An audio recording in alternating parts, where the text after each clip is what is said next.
안녕하세요. 저는 올해 32살의 직장인 여자입니다. 괜한 조바심으로 파혼하게 된 제 이야기 좀 들어보세요. 몇 년 전부터 친하게 지내던 친구들이 하나둘씩 시집을 갔어요. 그리고 계속 그 모습을 보다 보니 저도 모르게 조바심을 느꼈던 모양입니다. 그래서 저도 만나고 있던 남자친구와 결혼 준비를 시작했는데 괜한 짓이었지요. 하마터면 멀쩡한 집을 고스란히 갖다 바칠 뻔 했거든요. 바보도 아니고 어떻게 그럴 수 있냐고 하시겠지만 저도 이번에 알았어요. 사기를 당하는 게 당하는 사람이 멍청해서가 아니라 사기치는 인간이 치밀해서라는 걸요. 아무튼 이런 인간도 있다는 걸 널리 알리고자 사연을 적어봅니다. 남자친구하고는 같은 업계에서 일을 하며 자연스레 얼굴을 텄어요. 알고 보니 동갑내기여서 금방 친해졌고요. 게다가 당시만 하더라도 남자친구 경력이 저보다 적었거든요. 그런데도 실력이라던가 태도라던가 굉장히 뛰어난 거예요. 그래서 배울 점이 참 많은 친구라고 생각했고 거기에 호감을 느꼈던 것 같아요. 그래서 연애를 시작했습니다.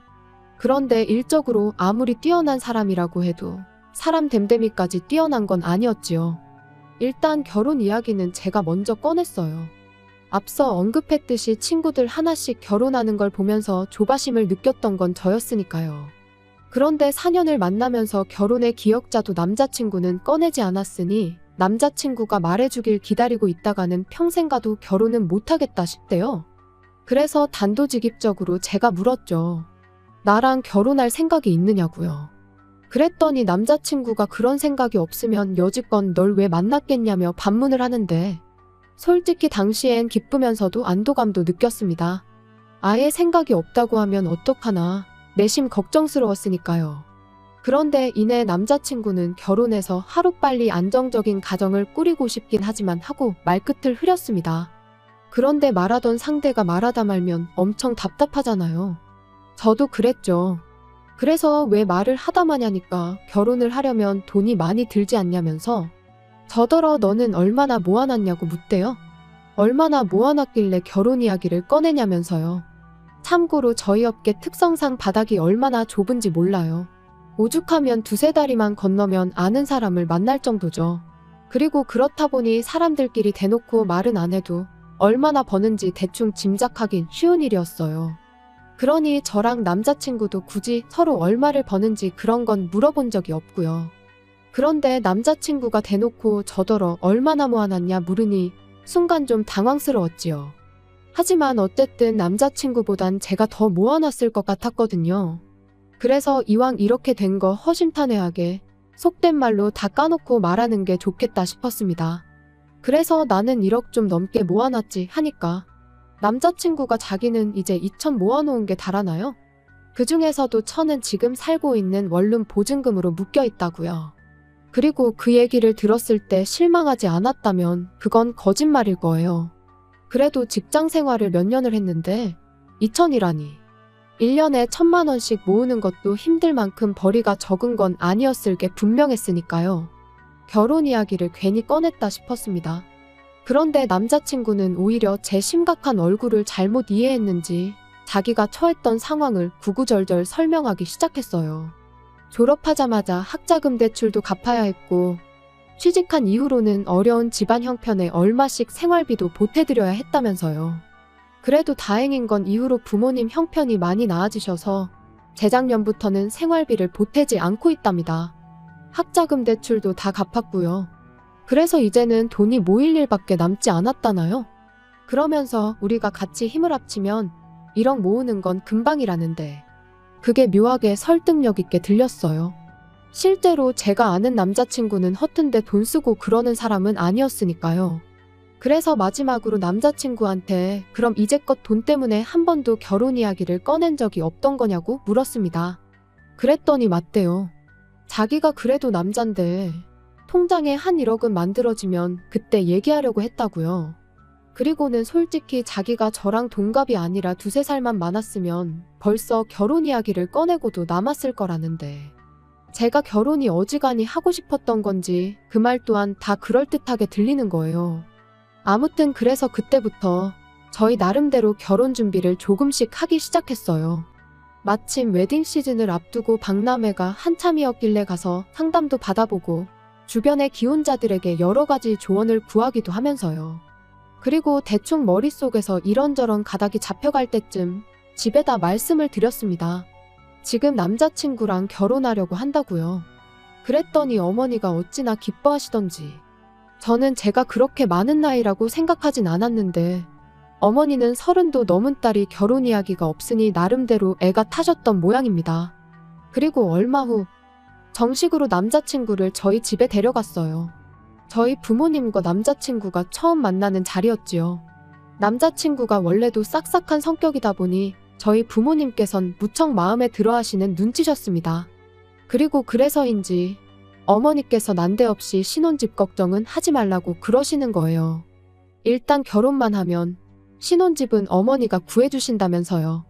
그리고 그 말뜻은 저희 부모님이 얼마나 대단한 부자라 아파트 한 채 턱하니 사주겠다 뭐 그런 게 아니었고요.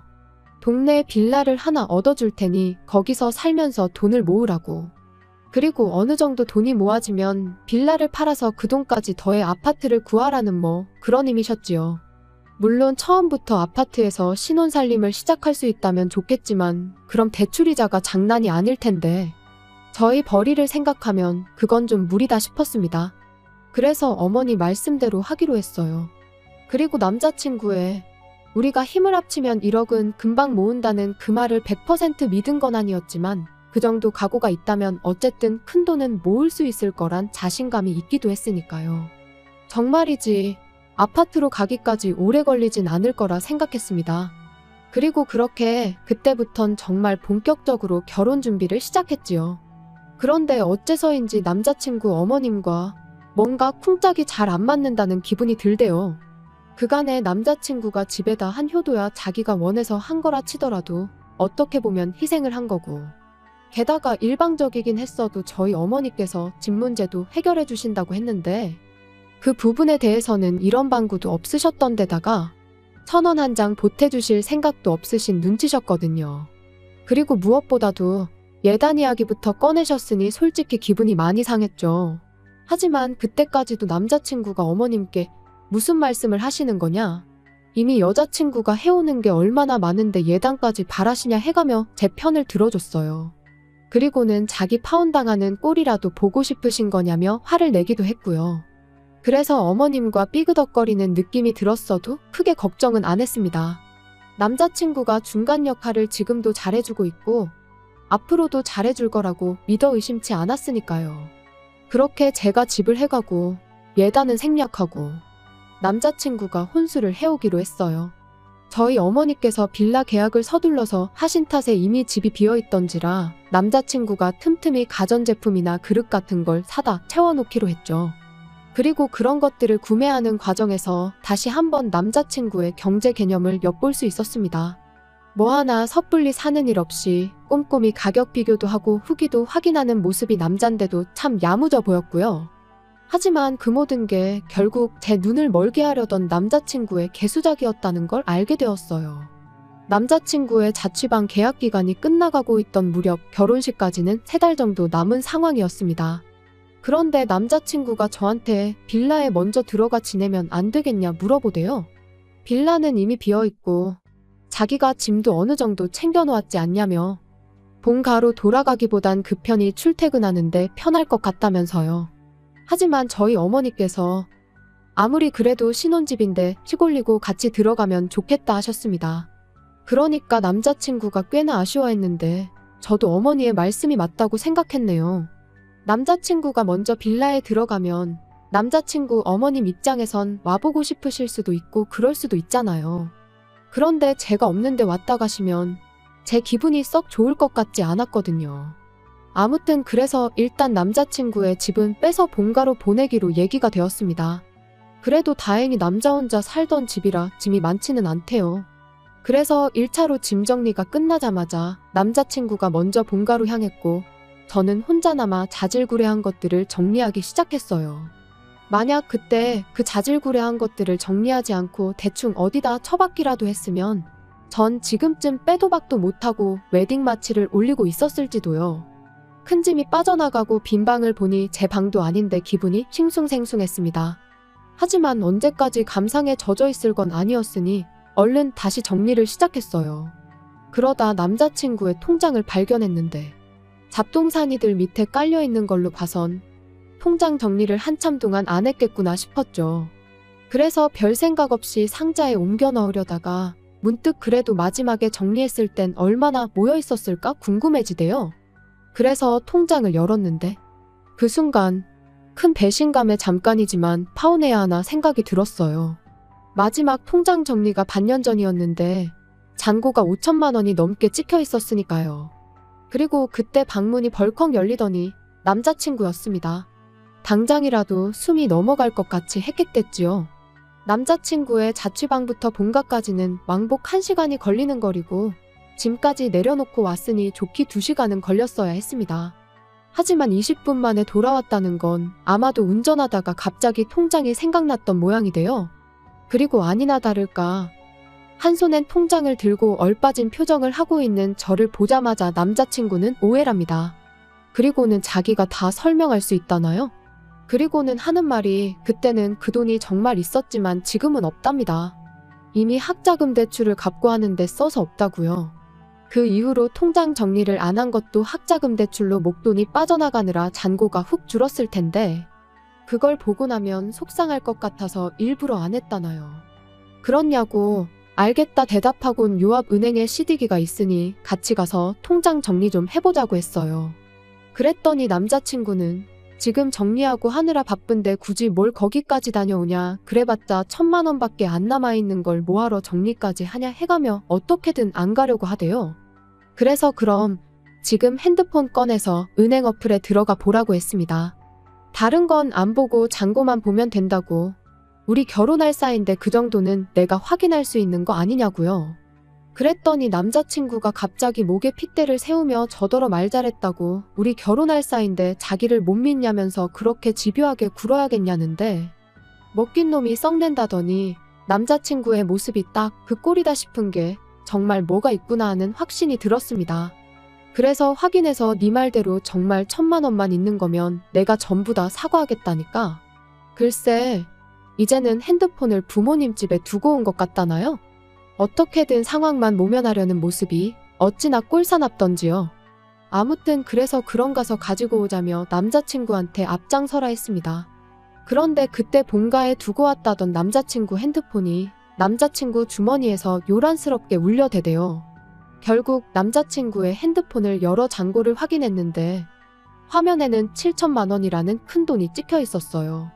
5천만 원도 어이가 없었는데 7천만 원이나 되니까 기가 막혀서 말이 안 나왔지요. 남자친구 말 맞다나 방 빼고 보증금까지 돌려받는다 치면 전부에서 8천이라는 소리잖아요. 그리고 그때부턴 남자친구가 태도를 달리했습니다. 실실 웃으면서 뻔뻔하게 생각보다 돈이 많으니까 좋지 않냐고요. 하지만 만약 제가 그 통장을 발견하지 못했다면 이 돈의 존재는 알지 못했을 거고 그럼 남자친구는 처음 말한 대로 2천만 원만 들고 저에게 장가를 왔을 거라 생각하니 솔직히 괘씸하단 생각밖엔 안 들었지요. 한참 동안 말없이 남자친구만 노려보다 왜 잔고를 숨겼냐고 물었어요. 그랬더니 하는 말이 비상금이었다나요? 그리고 이때도 처음엔 그럴듯하게 포장을 하대요. 집에 무슨 일이라도 생기면 그때 저한테 주려고 했다면서요. 하지만 아무리 그렇다고 하더라도 결혼이라는 큰일을 앞두고 결혼할 여자가 1억을 모았다는데 자기도 8천이나 있으면서 거기서 6천을 누락시키는 건 말이 안 되잖아요. 그래서 제가 거짓말하지 말라고 하니까 자기도 뭐 때문에 짜증이 났는지 갑자기 언성을 높이며 말하길 요즘 여자들은 시댁에 1,000원짜리 한 장 주는 것도 아까워한다더라. 너도 우리 엄마가 예단 얘기하니까 기분 나쁜 티를 팍팍 내지 않았냐. 그래서 나도 말 안 했다. 나중에 우리 부모님한테 뭐 돈 들어갈 일 생기면 너한테 아쉬운 소리 하기 싫었다. 그러니까 한마디로 자기 돈은 꼭 쥐고 있다가 자기 부모님한테 드릴 생각이었던 거죠. 그래서 됐다고 더는 할 말 없다 했어요. 그러니까 알겠다면서 일단 집에 가서 쉬라는데 말귀를 못 알아들었구나 싶어서 헤어지잔 소리라고 했더니 눈이 휘둥그레해져서는 이게 헤어질 일이냐입니다. 어쨌든 제가 이제 돈은 다 알게 되었으니 그냥 결혼 자금으로 쓰자면서요. 그래서 돈이 문제가 아니라 너의 그 썩어빠진 사고방식이 문제라고 했어요. 그리고 시작부터 이렇게 신뢰가 박살이 났는데 결혼이 가당키나 하냐고요. 그리고 그렇게 집을 나왔습니다.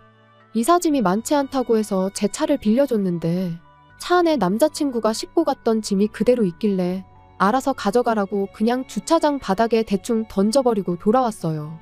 슬프기보단 분해서 울었는데 어쨌든 딸이 눈이 팅팅 부어서 집에 들어오니 부모님이 무슨 일이냐, 남자친구랑 싸웠냐. 결혼 전엔 원래 많이들 싸운다 그러시대요. 그래서 자초지종을 말씀드리니 부모님도 저만큼이나 황당해하시며 뭐 그런 야가 빠진 놈이 있냐며 크게 노여워하셨지요. 문제는 집이었습니다.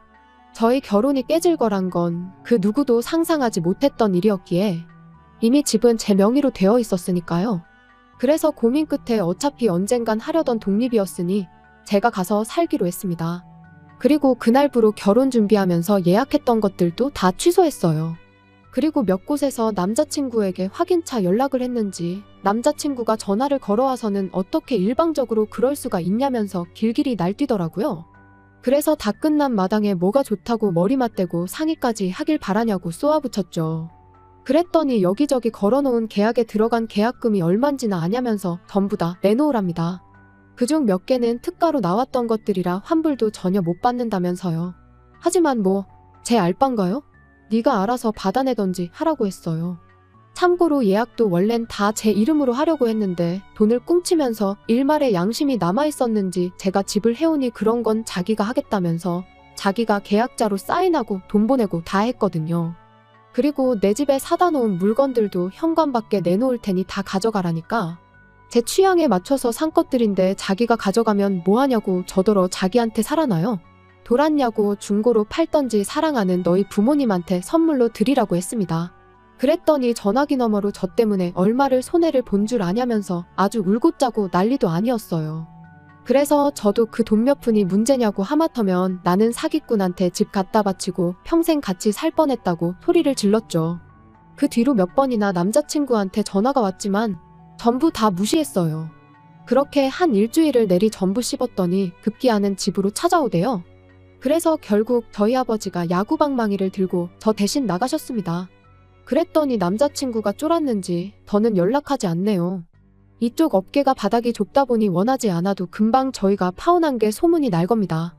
그게 조금 걱정이긴 해요. 남자친구가 워낙 사회생활을 잘하니 어떤 프레임을 저한테 씌울지 두려운 거죠. 그래서 제가 먼저 적극적으로 파혼한 걸 이야기하고 다녀야 하나 싶기도 하고. 아무튼 남자친구가 마지막으로 저한테 한 말이 너 때문에 쫄딱 망했다는 소리였는데 남자친구 소식을 다시 듣게 되는 날이 온다면 진짜로 쫄딱 망했다는 소식이었으면 좋겠네요.